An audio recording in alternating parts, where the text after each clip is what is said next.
Hey you guys, it's Vicky here, and I'm sending out a video today because today is March the 2nd, and that makes 3 months totally raw for me. I can't believe it.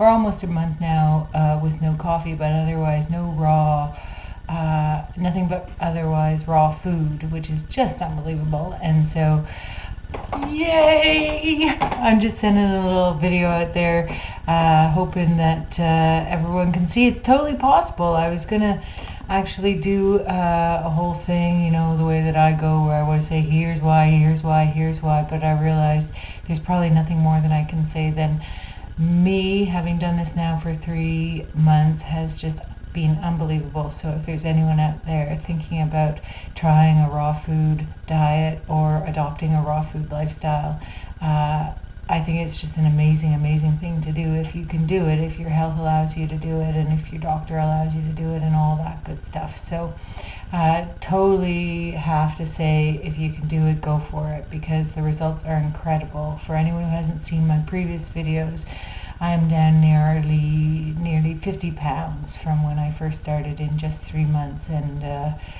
that is crazy, if you ask me. It just seems so unreal somehow. But where I really can feel it, and where it's totally real, and this is a huge thing for me, is that when I started this, I was suffering from such terrible inflammation throughout my whole body, and particularly in my back and my vertebrae, that I was taking 2 naproxen, like prescription strength pain relievers in the morning, just to be able to get going and make it through the day, and then 2 more prescriptions at 2 more naproxen at supper time, in order to be able to make it through the rest of the day and sort of sleep somewhat comfortably. And about a month into things, when I first started making videos here, I had stopped taking those. I had sort of weaned myself off them when I could, and now no longer need to take any painkillers to get me through the day, even if I've been driving in the car for a really long time, which is just incredible.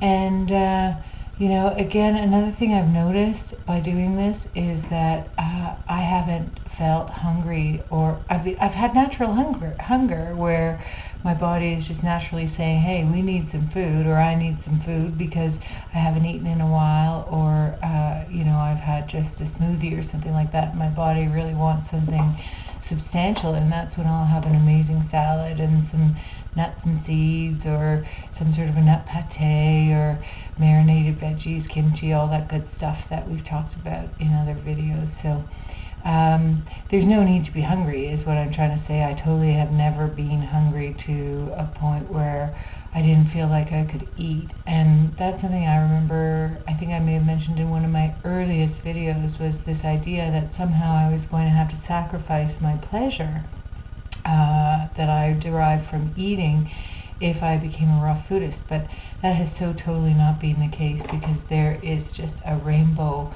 of colors and fruits and vegetables that make a beautiful dish for us to eat. And it's like, well, this is no sacrifice at all, because it is just so good and tasty.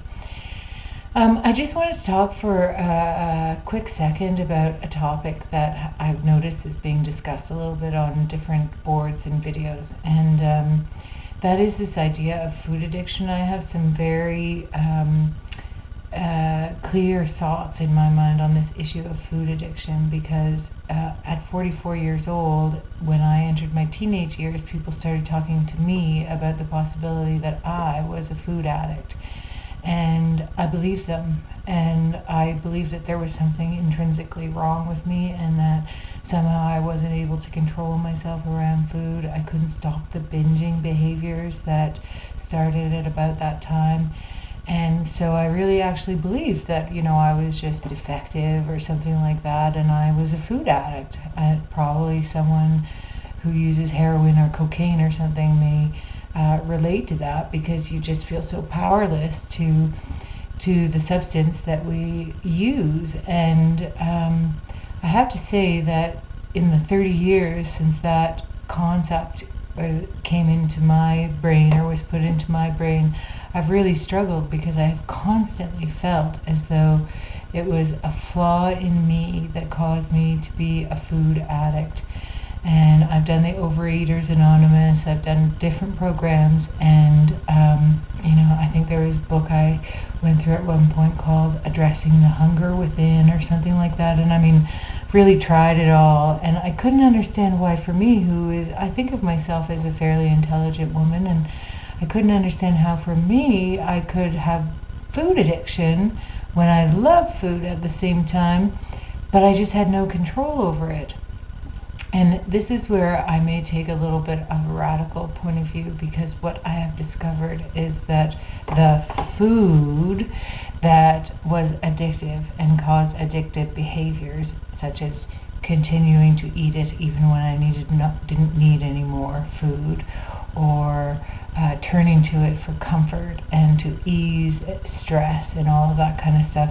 It's not unusual behavior, and the things that we turn to in those circumstances, because again, I don't feel that I'm alone, the things that we turn to in those cases, we don't turn to a big green salad and say to ourselves, okay, I just have to eat 5 pounds of salad right now or I cannot go to sleep.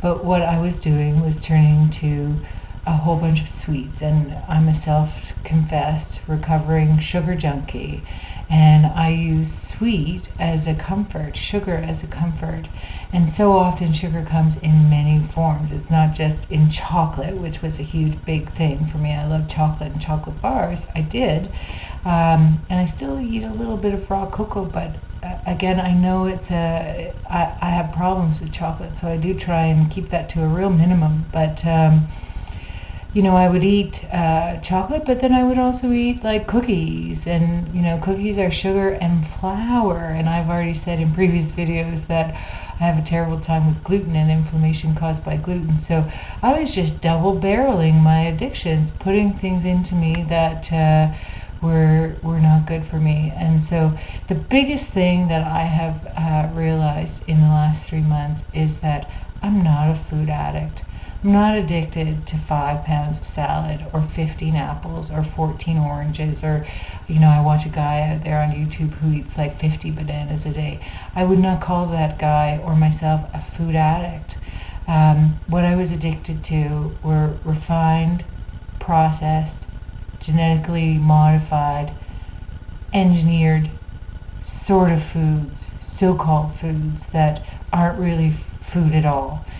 Food is supposed to be our nourishment, and the things that I couldn't control myself and that I was powerless to were things that in fact were not nourishing at all. And so by definition, to me, were not and are not food. And the most unbelievable change for me has been that in getting off those things, those refined, processed, converted, engineered, packaged, processed, dehydrated, but not like live dehydrated, but like totally dried out foods that just contained many, many, many empty calories and no nutrition, so not really food at all. And so I know I take a bit of a radical approach on this, and I hope that people can hear where I'm coming from. I don't mean to be a radical, but when I think about my body and what it needs, I think it's probably not that different from a person who was walking this earth 200 years ago. My great-great-great-great-great-grandmother had to eat the same as I do, but I could almost guarantee you that she wasn't eating the sugars and the flours and the fats that I was eating, and to her, a lot of the things that I used to eat in excess wouldn't have been food at all. So I'm trying to think like that. I do have no power over those fake foods or so-called foods, but when it comes to real food, it's totally within my power and totally within my ability to eat and be healthy. So I'm wishing everyone a great day. 3 months for me, a video to market and to celebrate with everyone, and I hope everyone's having a great day and that I get to see you all again soon. Bye.